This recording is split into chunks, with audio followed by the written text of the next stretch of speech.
ভূমিকম্প হলে করণীয় কি? খুবই প্রয়োজনীয় প্রশ্ন। ভূমিকম্প আল্লাহ না করুন যদি আমরা এর মধ্যে পড়ে যাই কেউ, তাহলে ভূমিকম্প শুরু হলে আমরা কি করব? কোরআন এবং হাদিস আমাদেরকে কি বলে? প্রথমত, একজন ঈমানদার যে কোনো কঠিন পরিস্থিতিতে সর্বপ্রথম তার দৃষ্টি যাবে আল্লাহ রাব্বুল আলামিনের দিকে। তিনি সব কিছুর আগে আল্লাহকে স্মরণ করবেন, আল্লাহর দিকে তার মনোযোগ চলে যাবে। তিনি জিকির করবেন, আল্লাহ তাআলা স্মরণ করবেন এবং আল্লাহর কাছে দোয়া শুরু করবেন, তওবা করবেন, ইস্তেগফার করবেন, রোনাজারি করবেন, আল্লাহর কাছে পানা চাইবেন, কারণ এটাই হলো তার রক্ষার প্রধান এবং মূল জায়গা। এজন্য ঈমানদার সেই কাজটি করবেন। নবী করিম সাল্লাল্লাহু আলাইহি সাল্লাম চন্দ্রগ্রহণ হলে, সূর্যগ্রহণ হলে, সাহাবীদের মধ্যে ভূমিকম্প তৈরি হলে, এরকম কোনো পরিস্থিতি তৈরি হলে তারা আল্লাহর দিকে রুজু হতেন, জিকির আজকার করতেন, আল্লাহর দিকে মনোযোগী হতেন, তওবা করতেন, ইস্তেগফার করতেন। অতএব সেই কাজগুলো আমাদেরকে করতে হবে। এটা হলো প্রথম। দ্বিতীয়ত, এরকম পরিস্থিতিতে সতর্কতামূলক ব্যবস্থা হিসাবে আমরা অবশ্যই বিশেষজ্ঞরা যে পরামর্শ দিয়ে থাকেন সেই পরামর্শগুলো অনুযায়ী আমরা আমল করব। নিজেকে নিরাপদ জায়গায় নিয়ে যাব। যদি বের হওয়ার সুযোগ থাকে ভবন থেকে বের হয়ে নিরাপদ জায়গায় চলে যাব। যদি ভবন থেকে বের হওয়ার রিস্কি হয় বা সে সুযোগ না থাকে, তাহলে অন্তত ওই যে বিমের আশেপাশে থাকা অথবা আপনার শক্ত কোনো খাট, চৌকি, টেবিল এগুলোর নিচে অবস্থান নেওয়া, আরও যে যে পরামর্শ এ বিষয়ে বিশেষজ্ঞরা দিয়ে থাকেন সেগুলো অবলম্বন করতে হবে। অন্যকে সহযোগিতা করার চেষ্টা করতে হবে। একজন ঈমানদার তিনি জাগতিক যে সমস্ত উপায় উপকরণ আছে এগুলো গ্রহণ করতে তার ঈমান তাকে বাধা দেয় না, কিন্তু ঈমানদারের সব কিছুর আছে আগে নজর চলে যাবে, তার দৃষ্টি চলে যাবে কার কাছে? আল্লাহ রাব্বুল আলামিনের কাছে। যে আমার রক্ষা করার একমাত্র মালিক মূলত কে? আমি উপায় উপকরণ হিসাবে অনেক কিছু করতে পারি, আল্লাহ চাইলে আমাকে রক্ষা করবেন, না চাইলে রক্ষা করতে কেউ পারবে না। এই জন্য দেখবেন অনেকে সামান্য আঘাতেই দুনিয়া থেকে চলে যায়, আবার অনেকে দেখবেন ভূমিকম্পের পরে 40 ঘন্টা পরে, 50 ঘন্টা পরে, একদিন পরে, 2 দিন পরে পর্যন্ত জীবিত উদ্ধার হচ্ছে কি হচ্ছে না? এই যে করোনা হলো, বহু মানুষ আমরা দেখেছি যে করোনার রোগী সাথে মাখামাখি করেছে, কিছুই হয় নাই। আবার এমনও মানুষ ছিল যে শুরু থেকে পুরো লকডাউনে দরজা জানলা বন্ধ করে পড়ে আছে, তার করোনা আক্রান্ত হয়ে দুনিয়া থেকেই চলে গেছে। আছে না নাই? অতএব সব জায়গায় বিজ্ঞান জবাব দিতে পারবে না। দুজন মানুষ পাশাপাশি আছে, একজনের ইমিউন হয়তো একটু বেশিও আছে কিন্তু সে আগে শেষ হয়ে যাচ্ছে, আরেকজন ইমিউন একটু কম, রোগ প্রতিরোধ ক্ষমতা কম, কিন্তু দেখা যাচ্ছে সে পরে শেষ হচ্ছে। কেন পরে শেষ হচ্ছে এর কোনো ব্যাখ্যা কেউ দিতে পারবে না, কিন্তু ঈমানদারের কাছে ব্যাখ্যা আছে যে আল্লাহ তাআলা তার হায়াত বেশি রেখেছেন, সেজন্য সে বেশি বেঁচেছে।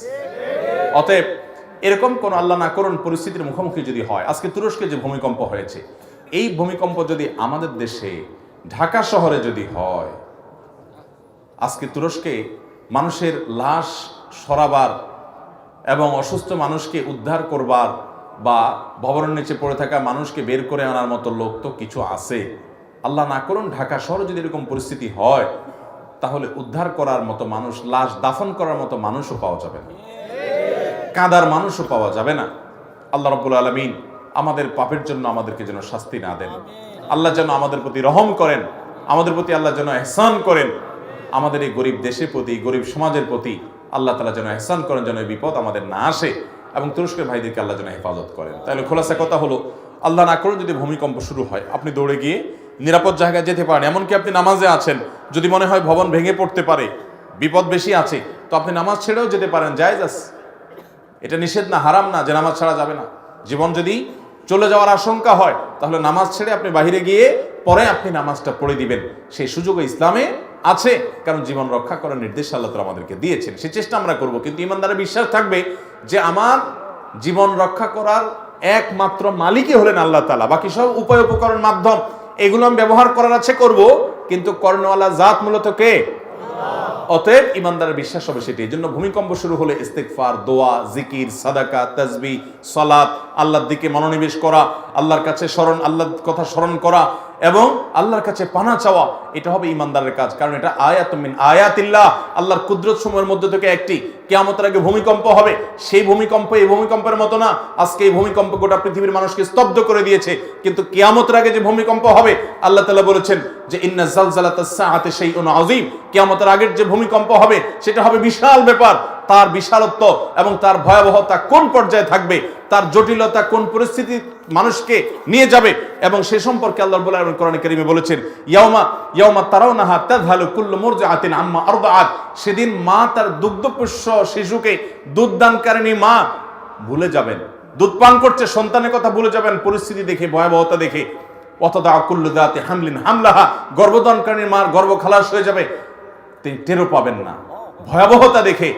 ওয়াতারান নাসা সুকারা, এবং দেখবে পৃথিবীর মানুষ মাতালের মতো পাগলের মতো ছটফট করে ছুটে বেড়াচ্ছে এদিক সেদিক দিক বিদিক।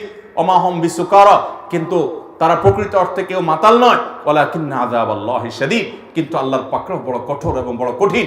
আজকে পৃথিবীর সামান্য একটা জায়গায় ভূমিকম্প হওয়ার পর পৃথিবীবাসী নিস্তব্ধ হয়ে গেছে, পৃথিবীবাসী অবাক হয়ে গেছে এবং বিস্মিত হয়ে গেছে যে এইভাবে একের পর এক ভবন ধ্বংস হয়ে সব শেষ হয়ে যাচ্ছে। কিয়ামতের আগে ভাইরা আমার, গোটা সৃষ্টি জগৎ ইসরাফিলের সিংহে ফুৎকার দেওয়ার পর এইভাবে সব শেষ হয়ে যাবে। ইযা যুলজিলাতিল আরদু জিলজালাহা ওয়া আখরাজাতিল আরদু আথকালাহা, যখন সেই ভূমিকম্প হবে গোটা পৃথিবী ফেটে চৌচির হয়ে মাটির ভেতরকার সব বের হয়ে আসবে। অতএব সেই ভয়াবহতম দিনে আল্লাহ রাব্বুল আলামিন আমাদেরকে যেন ফিতনা থেকে হেফাজতে রাখেন। অতএব ঈমানদার যে কোনো পরিস্থিতিতে আল্লাহর দিকে মনোনিবেশ করবে, আল্লাহর কথা স্মরণ করবে, আল্লাহই তার মূল রক্ষাকারী। এরকম পরিস্থিতিতে আমরা সেই জিকির, সাদাকা, সালাত, দোয়া, ইস্তেগফার, তওবা এগুলোর ভিতরে মাশগুল থাকবো। নবী সাল্লাল্লাহু আলাইহি সাল্লাম চন্দ্রগ্রহণ, সূর্যগ্রহণ ইত্যাদি হলেও তিনি আমলই করতেন।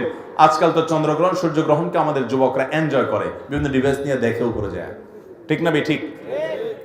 তথ্য প্রযুক্তির উন্নতি মানুষকে আল্লাহ থেকে অনেক সময় দূরে সরিয়ে নিয়ে যায়। আজ সামুদ জাতির ইতিহাস পড়াশোনা করেন, তাদের ধ্বংসাবশেষ এখনো সৌদি আরবের মাদায়েন সালেহে আছে, জর্ডানের পেট্রাতে, অন্যান্য জায়গাতে আপনার বহু আল্লাহর অবাধ্যদের তাদের ধ্বংস হওয়া সেই জায়গাগুলো আল্লাহ এখনো রেখে দিয়েছেন।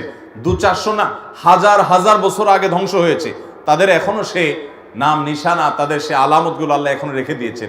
কোরআনে পাতায় পাতায় তাদের বিবরণ আল্লাহ তাআলা দিয়েছেন। তাদের অনেক শক্তিমত্তা ছিল, অনেক প্রকৌশল বিদ্যা ছিল, আল্লাহর পর সব ধুলির সাথে মিশে দিয়েছেন। অতএব আল্লাহ চাইলে পৃথিবীতে মুহূর্তের ভিতরে সব ধুলির সাথে মিশিয়ে দিবেন, কিয়ামত আগে সেটা হবে। এগুলো আল্লাহর প্রতি আমাদের ঈমানকে আরো বাড়িয়ে দেয়, আমাদের বিশ্বাসকে আরো মজবুত করে।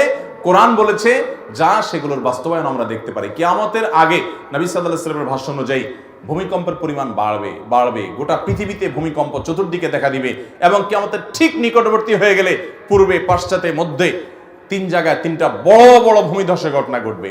অতএব এগুলো আমাদের সেই কিয়ামতের কথা স্মরণ করিয়ে দেয়। আল্লাহ রাব্বুল আলামিন আমাদেরকে ভূমিকম্প সহ এ জাতীয় বিপদ আপদ থেকে হেফাজত করুন।